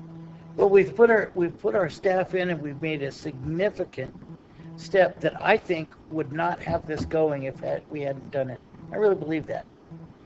And if we're talking about not charging for transfer fees, that's another significant dollar amount. So we've got staff time, we've got the reduction of the sewer capacity, we've got the potential for not charging for transfers.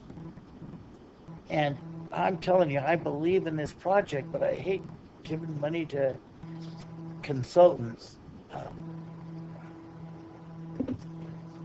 I'm not sure what that person would do other than make sure everybody showed up at meetings. Chris, you want to give us your actual thoughts instead of saying that you're all for it? Well, let me start by saying that I met with Heidi on a private matter that involved a project I was looking at. And so we talked about a bunch of stuff. We never actually broached that subject of contributions to anything.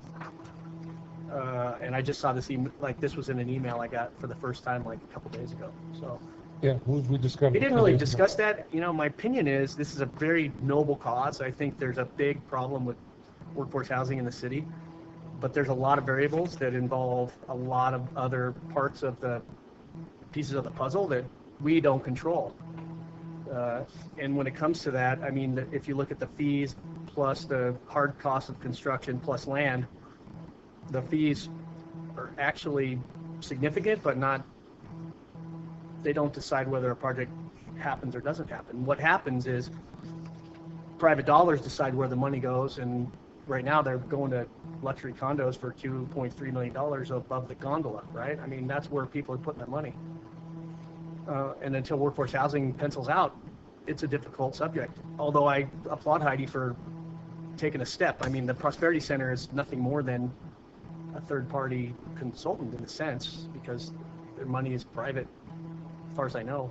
It's the other chamber. So she's attempting to put together a group of people, stakeholders, that would try and figure out a way to streamline the process and make it affordable for builders or developers to put in so that people can afford to live here, and that's a tough one. That's what I think. And if Richard wanted to use his discretion, would we be upset? Okay, so speaking directly toward the contribution, yeah, I think our involvement is limited in this realm, really. I mean, we're in the business of water and sewer, and I mean, just so, I thought, from my view, this is a political decision, and I realize that all the contributions we're talking about are within my spending authority, but I think it being a political decision, really having to involve the community and the district's perception in the community and of the community, that's why I feel like it's a board decision. So, this was here for conversation. You can get an unofficial kind of nod or miss nod, or you can directly just bring it back as an official agenda item, and you can take a formal vote, yes or no, and with a dollar figure. That's since it's not agendized for a vote, it was just agendized for discussion. But I think the staff looks to you guys to really kind of give us the direction on this, as opposed to me deciding on my own. And yeah, it's a good idea, and we send them $1,000 or $3,000 or $10,000 is just what the city did. Nobody really. Did Brooke say an actual figure before we went out the door? I heard $10,000, but she also was yelling something about Trump, so I kind of lost it in the next thing. I don't know what that had to do with our meeting, but. Yeah. I agree with you, Richard. This should be at the board decision, and like I said, I like to try to keep us out of politics as much as I can. I agree with the sentiments of both Dwayne and Chris that this is a really good deal, and I'm glad people are working on it, but I'm not really interested in donating money. But it's, But we've done a lot. That's what I was just going to say, and there's probably other ways that we can show ourselves. Well, and we already have done other ways. We're already talking about rewriting our ordinances, which will be a significant dollar amount once for each project that happens. So, just one comment. I'm not sure if you're able to contribute ratepayer money to something that's not within the district's purpose. and that's another good point. It's. I think I kind of said that in a roundabout way. Yours was I was just trying to clarify. And, Thank you. and what I have to say is based on me totally being involved and wanting our staff to stay involved in the sense that we get other people moving. It's in our best interest because our employees need a place to live. It's in our best interest because to get employees at all, because the signs are all over town, people trying to get work. But I just hate to spend money on consultants to gather up and tell you what you already know. So I think Chris, why don't you do it? I think if I'm hearing this right, we're not getting a lot of nodding heads on this, so we could probably just let it die. I think we can contribute in other good ways. I wanted to ask Richard, do you think it would hurt? I mean, we've built up a lot of political capital from doing the right thing here, starting it. Do you think it would hurt what we've already started doing? Like $1,000, would that? Well, if it's even debatable if we can Yeah, I was going to say, contribute. Gary said Gary already just said we couldn't. Gary already said we couldn't, so I don't know what the. Yeah, so that's what we tell them. what we're doing. In my opinion, that's what we tell them is that we're already putting a whole bunch of money, and it may not be a check written, but it's checks not written to us. No, I think the other things you talked about as far as staff time and modifying your ordinances to allow transfers of sewer units to occur, and that is worth, I would think, many times more than $5,000 or $10,000 up front. Yep. That's a huge contribution. And it's not, like I said, it's not paying somebody to tell us what we already know. The other thing I think we should, might say, lobby for is the item the accessory dwelling unit issue we were talking about at lunchtime today, which is remember back to the state has passed, legislation on accessory dwelling units. Yeah. Should be administratively approved, in cities and counties, and in the special districts and stuff can charge capacity connection fees for. Well, the city and the county have said, well, that's TRPA, and TRPA said, well, it's our regulations. It's the regulations, it's the regulations. And so we've had, this past week, we've had 3, what certainly looks like accessory dwelling units come in for applications. And they got a TRPA permit, but the city and the county of TRPA, nobody's calling them an accessory dwelling unit. And it looks like they are subject to the same. What do they call them, mother-in-law? What's that? They call them mother-in-law, or what do they call them? I don't know what they just said add-ons. They're basically just add-ons at this point. But they're subject to the same rules and regulations from TRPA, and so without having them qualified by the city, the county, or whoever makes the calls that the city and county usually do, then it doesn't fall under the purview of the accessory dwelling unit legislation, and therefore legally we were supposed to then go ahead and charge them the capacity connection fees.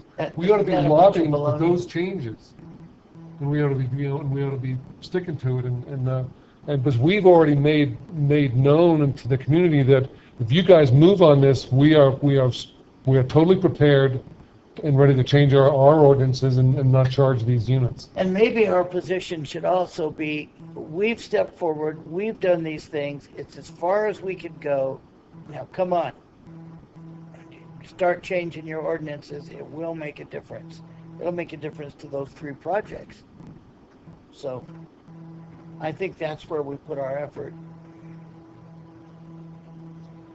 Like I said, I'm completely sure our community needs to do it, but the ones who need to do it are the ones who are balking, which makes no sense. Well, this should be really aimed at private employers, you know, I mean, Vail, the other big employers, hospital. I mean, I don't know why it's aimed at us at all, because honestly, the people that have that problems filling positions because they can't get employees a place to live are the ones that actually kind of need to look at that. We have a large percentage of our employees that can't live here. They're living down in the valley. Richard, it's like 40 or 50%? No, it's not that high. It's about a third. It's still a lot. 30-something. 33.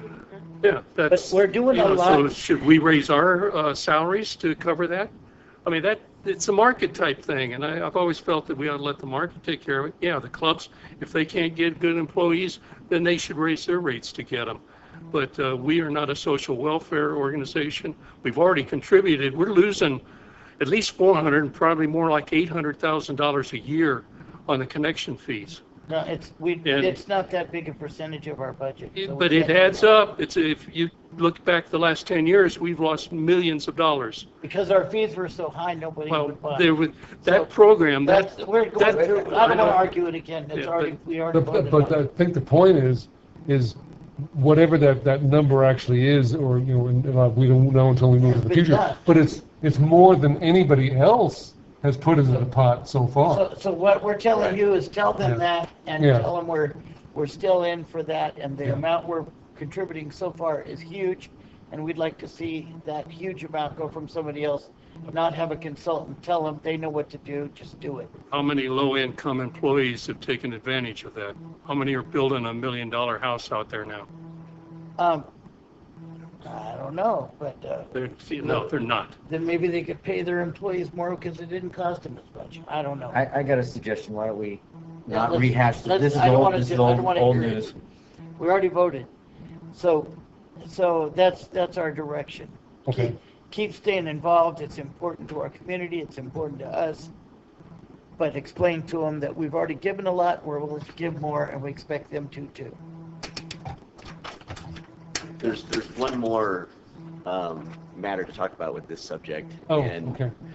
They sent out a meeting request for the month of April that went to Richard and I because we've been the ones that have been going to that meeting. But at a previous board meeting, we actually did set up an AD-HOC committee for workforce housing. And so we didn't know if you guys wanted to go to that meeting or just have Richard and I continue to go to it for now. Who's the AD-HOC? It's me and somebody else probably. I don't know, but oddly, I got invited to that meeting I independently of the district. If I remember right, it was you and Chris, wasn't it? Probably was. Yeah. So I think Dwayne seems like you have a lot of strong opinions on this. You I should do. probably make it a point to go. Seems like I have strong opinion about everything. And Chris, you've got a personal interest in this, so you should probably. And it's not that you wouldn't be the only electeds there. I mean, Wendy David's there, Sue Novacell was there at the last meeting, so it's there are some staff and some elected. So we'll need from you is statistics, what we've already, what it looks like we've put forward, and what we may put forward as our dollar, just so we have those numbers with us. Yeah, just estimates. So I'll come. Yeah, perfect. And we should send you they sent a doodle poll with a whole series of dates on it we're going to send you guys the doodle poll. What you do is you just check the meeting times you can make, and then send it back to them. Yeah, I did that already. But did you do that? I got I that. don't know if Oh, I got okay. it or not. Maybe I got it. Go ahead and send it to me, and I'll doodle it. Then hash brown it. Did you have any other subject, Richard, on your list? No, we can jump down into the staff reports, and these are just real brief comments that I can lead off, and then a couple people can chime in to fill you out. And then the last one is a little report from Melanie. And we've already covered the emergency communications. I just wanted to tell you the county had said, all emergency communications have got to go through them, and we're not supposed to have our own little communication system for emergencies. I think we push on that. What's that? I think we push back on that. Well, that's in exchanging emails, we're kind of thinking about, is there an appeal process? We call somebody and say, we think if there's a boil water order in part of our neighborhood, why do we have to go through people in Placerville to get an alarm or a notification out? And it was thought. Then there was a question that somebody asked whether somebody at El Dorado County Water Agency could help us with that. Well, I don't think we're talking about the sheriff's department at the county. I don't know if anybody has any contacts at the sheriff's department in terms of, it looked like from their emails that there was a fair amount of discussion before they said, no, you got to go through us. So I'm not sure. I mean, we sort of already kind of appealed to the staff, and they talked to OES, the state OES, Office of Emergency Services, and it's almost like they want to keep that everything going through a central location in the county. And so I'm not sure if we've got any means of pounding on somebody's door to reconsider, but that is a topic we're looking at. Just going down the list of our discussion with water rights, the background is Tahoe has finally been settled. That under that there's an acre-feet per year of all the water in the basin that's divvied up amongst various areas, and so there's an allotment for the South Shore. What we understand the State Water Resources Control Board is doing is they're now taking that allotment for the South Shore, which is something like 12,000 acre-feet a year, and they want to divide it up amongst the actual agencies, whether it's South Tahoe, Lukens, Chalkees, privates. And so to the start of that is they'd asked us for information and to make a final decision on all of our water rights applications and permits that have been down at the State Water Board, a lot of them sitting there for 40 years waiting for this to happen. And so we've just started a process. Gary's resurrected a couple of memos that Hatch and Parent put together that tells you how long this process has been going. And staff, we've had a meeting with the State Water Board staff, and so we're going to continue to sort of refine, going back to Boyle engineering reports that were done during the MTBE study, on water rights, and so we'll be having to make, the state has basically kind of asked us by May 1st to kind of indicate what the status of all these permits and applications are. So that's what we've just started to work on. Yeah, so I think what the state board's doing is trying to quantify how many, all the applications, permits are their permits, but the applications that were pending are petitions to change and so forth, were all basically frozen by the state board during the development of TROA. The state board was saying, we're not going to do anything until TROA is negotiated and finalized. And it went into play on December 2015. And so now the state board has gotten around to dusting off all those petitions and applications and permits, and wants to know from the various holders, what's the status of them, what do you want to do with them, do you need to amend them, do you want to start prosecuting now, and moving them through the state board process. So eventually I think what they're doing is trying to quantify the exact number and quantities of water being diverted, surface water being diverted by the state board. for the state board's process, because state board only has jurisdiction over surface water. They do not have jurisdiction over groundwater. And then the overarching responsibility for ensuring compliance with TROA and what's called the Settlement Act, and what was then became Public Law 101-618, that divides water between California. DWR is responsible for compliance with that. DWR has issued its first report. There's an annual report that has to be issued by California and Nevada as to how much water is actually being used in the prior year. So they have just released their report for 2016. What they're going to look at is this quantity of water for California, which is 23,000 acre feet. To ensure that California stays in compliance with that, they're going to be monitoring both surface water and groundwater with extractions to make sure that it doesn't exceed that. How they're going to do that and whether how they're going to administer the excess that's not being used, we're not sure yet.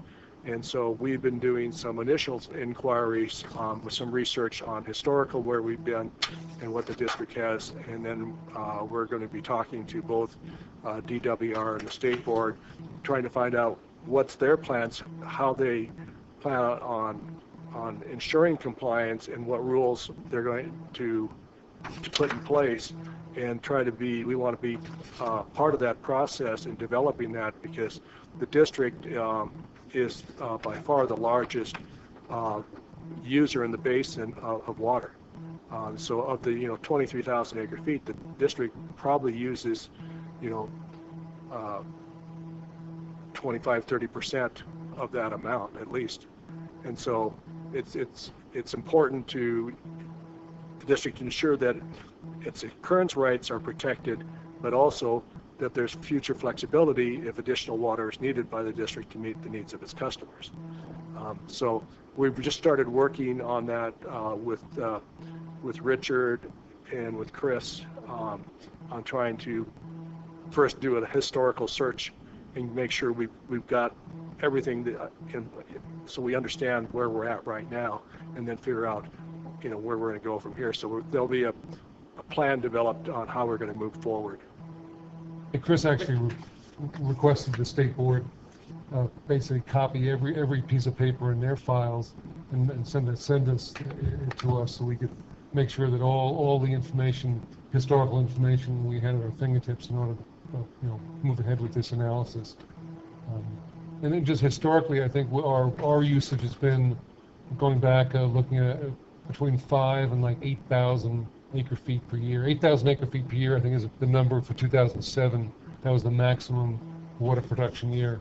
Remember what was happening in 2007? That was the year of the Angora fire. So, and that was before really the initiation of our water conservation program. So that was our peak usage, and it's obviously come down significantly since then. But that tells you, I think looking back at some of the old numbers, it looked like about 9,500 acre feet per year was kind of a number that looking at some of the Boyle information, they thought that was going to be the number that was assigned to the district. So why are they doing this at this point? It's been 50 years since they stopped processing any water rights in the basin, and that's when TRPA came up with the 22 and 11,000 acre feet, divided. Is this going to, are we going to do it in Nevada too? Yes, but what happened was in 1970, there was a compact entered into between California and Nevada. Both states ratified that, but they never could get it ratified before Congress. So that both states agreed at that time to abide by it, but it wasn't for an interstate compact. You need Congress's blessing on it. So that sat there for a while until the Settlement Act was executed again between California and Nevada, which divided up, consistent with the compact, waters between the two states. The Settlement Act said it was not going to be effective until TROA was negotiated. And so TROA was not negotiated and signed until 2008. And at that point, there were a lot of disputes and litigation that developed after that, and those were not resolved until 2015 when TROA's actually finalized and all the disputes were resolved, and that's when it went into effect. So at that point, the terms of the Settlement Act then went into play. So now that's the reason you're seeing this coming up now. Everything was frozen until then. So State Board was not acting on any permits or anything or applications in California during that time period. There been any legal action or complaints or anything, or I'm just wondering why they're doing it now? Because I thought things have been resolved. Well, more or less. it's been resolved as far as the allocations between California and Nevada, but now they're looking at who's allowed to divert surface water in California in the Tahoe Basin, and so they're looking at all the existing permit holders. Anyone that's had a permit has got a change petition. Anyone that's got a current pending application that hasn't been acted on. So they're trying to, like I think I said earlier, was quantify and get a firm quantity of water those actually, because a lot of those permits haven't been used, and a lot of people, like the district, are diverting, taking groundwater in lieu of surface water. So, so eventually what they want to be able to do is know exactly how many permits they've got out there, who's going to divert under those permits. You had to take that and, DWR tracks groundwater extractions that the district reports, and then they combine all those to track the total diversions, because it does require the TROA and the Settlement Act require an annual report be prepared by each state to ensure compliance. They said they were going to hire a water master for California. Wow. Not a federal one, but a water master just for California, so the allocation that goes to California will be under his purview in the city. I think they have a lot of other higher level problems in California than up here. Why are they wasting their time? It's water. The state board thinks they should be in charge of everything. That's It's not water. part of the water system. Don't slip. It goes to Nevada. It's well, of course, but it's on the California state line. They're in charge from their perspective. Yeah. Well, there's a significant amount of water, for California here. It's 23,000 acre feet, and there's a similar amount from Tahoe City down to the California line.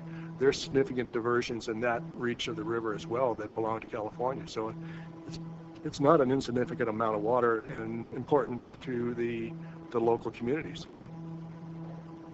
And I'm guessing that if you added up the current surface water diversion and groundwater usage, we're not close to that, to the 23,000 yet. No, you're only there's a lot of water out there. It's almost up for grabs. The 2016 report, the total diversions in the basin for California were under 12,000. That's like half of what the number is in TROA. So, which is almost half, a little over half. Yeah. And they're worried about, and now they don't have water in places in California, and they're coming up here to bother us. Oh well. All it takes is a pump and a pipe. Pump it over into the American River. Well, you think they want to grab the water? Take it? Hey. Yeah, I think if it gets bad enough, yeah, I wouldn't doubt it. I don't think that's ever going to happen. No, that won't so happen. Many lawsuits. They'd have to go back to Congress for that. Oh, because the water is restricted to being used in the basin. So you can't take it out of the basin except for effluent. Then it ends up, and what Jim was saying, if you think about it, it ends up going to the same place out in central Nevada that if we don't use it, it goes over the dam in Tahoe City and down the Truckee River, and because of the canal system, it ends up in the same place. Right. Out in Nevada.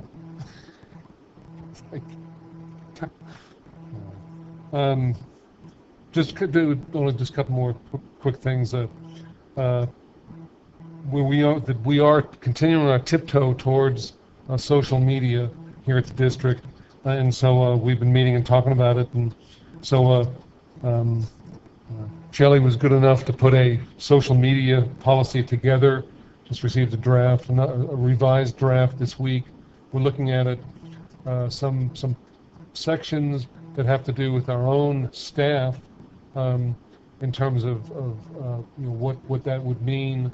If you get out on social media, we're going to have our own HR attorney look at, and then there are sections specific to the board members, again, to make sure that, you know, starting to like a bunch of you guys liking something constitutes a serial meeting and stuff. So there'll be sections of it that we'll want to have you guys pay close attention to as we approach the increased usage of social media. Because in looking at all the information, our younger generation, that's how they get their news. And if we want to get emergency information, we want to get stuff out to them, you know, about the district.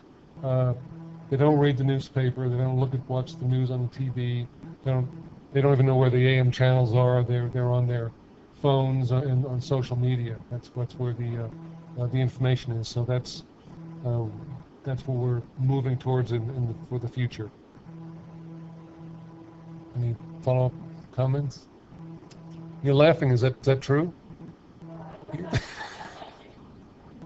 Yeah. So that's what I said. Was it accurate?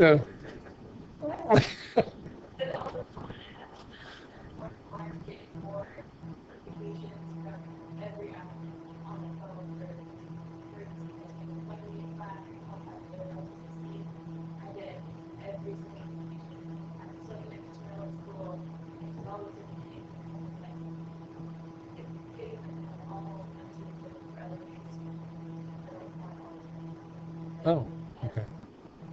Did you get the 5:30 notice that one morning from the college? Wasn't that irritating?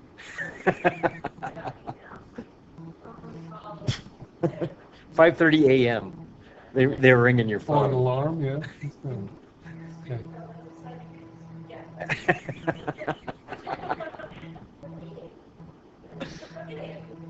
8 a.m. would have been good enough. Huh? Okay. And then just a quick note, I think you guys have been aware that we had initial conversations with the Lake Valley Fire Department on the usage of the post office site for a future fire station. They came over again, I think early in the week. Shannon and I met with them, and this time they brought CAL FIRE with them as a partner. I think the good news there is CAL FIRE has money that Lake Valley does not have in terms of funding a station. It also brings with them, you know, a little bit more of an elaborate bureaucratic system. So they came over and we talked about the site, and they were appreciative of the fact that we continue to say that is certainly a potential site for them to consider.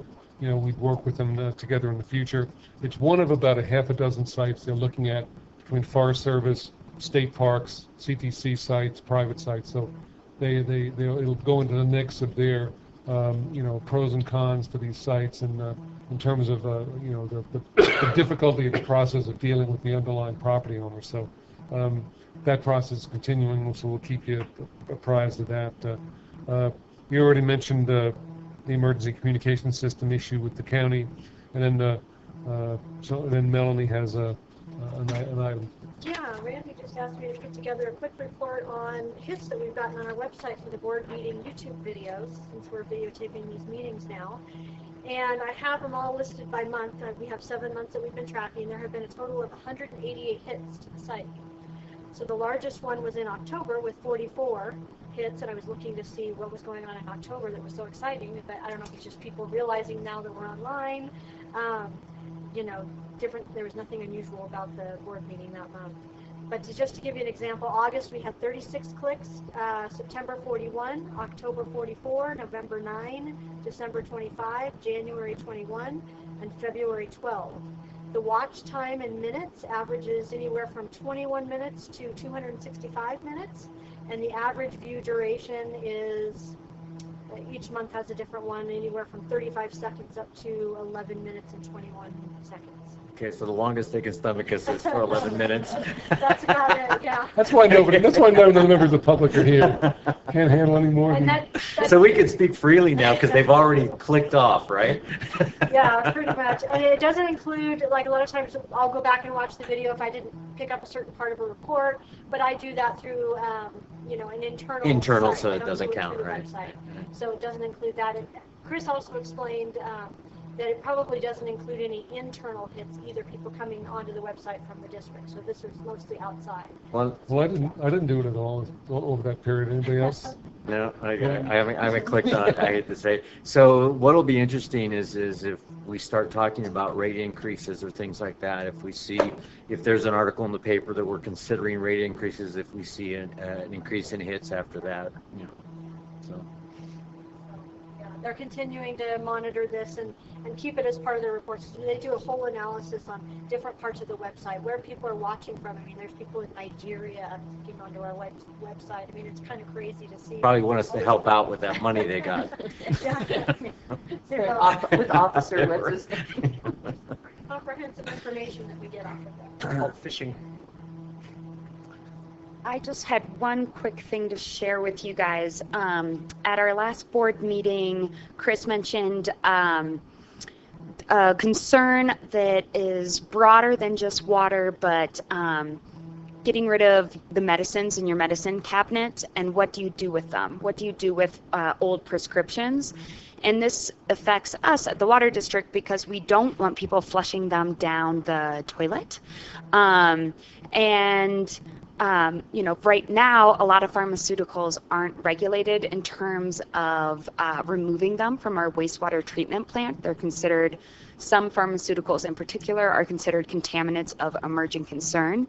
So it's something we're always kind of watching, in that the message of don't flush medicine down the drain is something that we haven't really focused on that much, and is something that I'm glad Chris brought to my attention. So I called around to the police department and to Barton and to some of our local pharmacies and to the refuse company to say, what messages are you guys putting out? What information is out there to be consistent? Because on FDA's website, well, I thought this information would be on everyone's website, but it's not. And on FDA's website, it still tells you to flush your medicine down the drain or to throw it in your trash can. So it turns out I'm not following the guidelines there. So Mary, I have up in front of me our website. So if you go to stpud.us on the carousel, you'll see now that we have don't flush medicine down the drain. And if you click on it, it takes you to our full site where it tells you the it gives the recommendations, which is essentially don't flush medicine down the drain because it can get into our sewer plant doesn't necessarily treat for everything, and it can get into our environment and hurt fish and wildlife. It also addresses something that, there we go. That's a quick website. That's right. It also says that it's important to get rid of medicine, which is kind of the conversation Chris and I had. And this isn't necessarily a water district issue, but it's us being a good partner to the hospital and to the sheriff's department and just to our community members of get rid of all old medicine so that your kids don't get into it, your friends, your relatives. A lot of issues start with home medicine cabinets. And then in town, there's only one drop-off. There's a drop-off location at the police department right on Johnson Boulevard. Or if you don't want to walk into a police department to drop off old drugs, you can also drop them off at the refuse company's hazardous waste drop-off 2 days a week on Tuesdays and Saturdays at any time. So the moral of the story is the information is now on our website. And having talked to Barton and the police department, I said, hey, maybe we should do a joint public outreach campaign, split the cost of doing a few ads in the spring, while you're spring cleaning, clean out your medicine cabinet as well. So that I don't often talk to Barton or the police department, so it was good to kind of bridge create those relationships, and I think you'll see a little bit more about this as well. From another perspective is for Alpine County. You know, Alpine County is who gets our wastewater, so whatever does go down the drain, we remove what we can, and then the rest goes to Alpine County. So I think this is us being a good neighbor to Alpine County as well, to say, hey, we're doing everything on our part to get the message out to not flush pharmaceuticals or really anything down the drain that shouldn't be. Richard, is there anything you wanted to elaborate on? Well, just, you mentioned Alpine County, and you do remember we talked about the fact that Alpine County is pursuing using some of our monitoring funds to test for these contaminants of emerging concern in our effluent out there in the disposal areas. And so that's an ongoing effort that'll be happening this year. They've actually got the Alpine Watershed Group kind of looking at our facilities. Jim Hill's going to take them on a tour, and they're going to pick out a couple of places to take samples of our effluent to test some of these compounds. So it's an issue that's out there, and they are concerned because they realize that they're getting our wastewater. The last thing is just, so the first 3 slips are what's in, if you buy a house in Tahoe, you buy a house in Tahoe, it comes in the mail to you. These things, I updated some of our,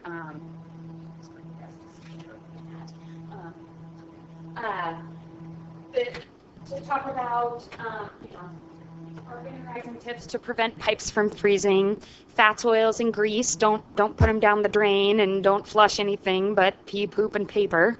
And then our water conservation program. So I think it's just nice for you to see. I'm always open for recommendations for improving, but just so you can see what our customers see. And then the last little rat card that you have there is about the district is a part of the Earth Day Planning Committee, so there's 2 sides. One is this year's Earth Day poster.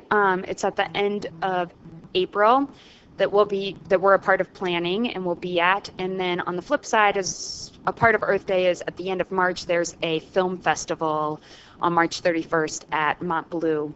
We're not really, we're on the Earth Day Planning Committee. We're not really that involved in planning the film fest, but we'll be there boothing to reach out to folks. And then us and Tahoe Water Suppliers Association, we fall under TWSA, will be at the the Chamber's Business Expo, which is Friday, March 30th. So a few things that we're going to be out at in front of the community. And I think that's it. Shelley, back on the putting things down the drain that we shouldn't be. You remember I gave you that information? Yeah. It was mostly about the disposable wipes that don't break down. Right. But they did have some programs where they were just going with the vape, pulp, and poop. Right. 3 Ps. And you might talk to some of those people. Or I don't know. There may be some names on that stuff I gave you. If not, I can get you some names. Yeah, it's interesting, Jim. You gave me a packet, and then Jeff Lee was at a different event and brought me the exact same materials. We were there together. Were you both there together? Well, Yeah. no wonder. Well, you gave them to me a month ahead of time. It took Jeff a month to get them to me. So I've looked at those materials to try to figure out how to incorporate them into some of our outreach. And so some of that messaging is in that. There's some people that you might want to try and contact down there that were on the, I think they're on the literature, some of the. Yeah, I haven't reached out to them, but I will. I appreciate that. Thank you. Awesome. Thanks. You. Well, are we at the end of our list, Richard? Yes. Yeah. Okay, so the most important future meeting on that is next Tuesday, so we don't want to forget that. And then I think we can move into closed session now. In the open session, nothing to report. Meeting adjourned.